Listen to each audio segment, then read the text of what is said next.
সহধর্মিনী বুবলি, মা বুবলি না অভিনেত্রী বুবলি, কোন ডাক মানে কোন পরিচয়টা বুবলির কাছে ভালো লাগে সবথেকে? একান্ত বুবলি।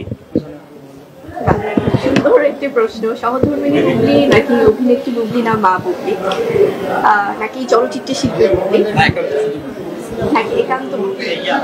মানে কি সুন্দর করে আসলে বললেন ভাই, তাই কেউ এটা আসলে এই যে আমার ভাইয়া বলে দিল পিছন থেকে আরেকজন ভাইয়া যে অল ইন অল, কারণ প্রত্যেকটা সেক্টরেই কিন্তু আমার সেই ভূমিকাটা মানে আলাদা আলাদা।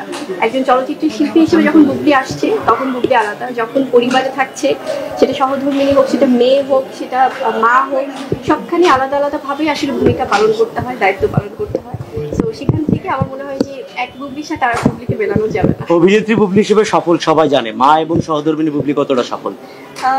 এটা তো পরিবারের মানুষজন আসলে এটা খুব যেহেতু ব্যক্তিগত সেই ব্যাপারটা দেখে মা হিসেবে বা সহধর্মিনী বা মেয়ে হিসেবে, তো সেটা আমার মনে হয় যে তাদের জাজমেন্ট। বাট ডেফিনেটলি সব জায়গাতেই চলচ্চিত্র শিল্পী হিসেবে যেভাবে সফল হওয়ার চেষ্টা করি, ওই জায়গাগুলোতে সফলতা ধরে রাখার চেষ্টা করি।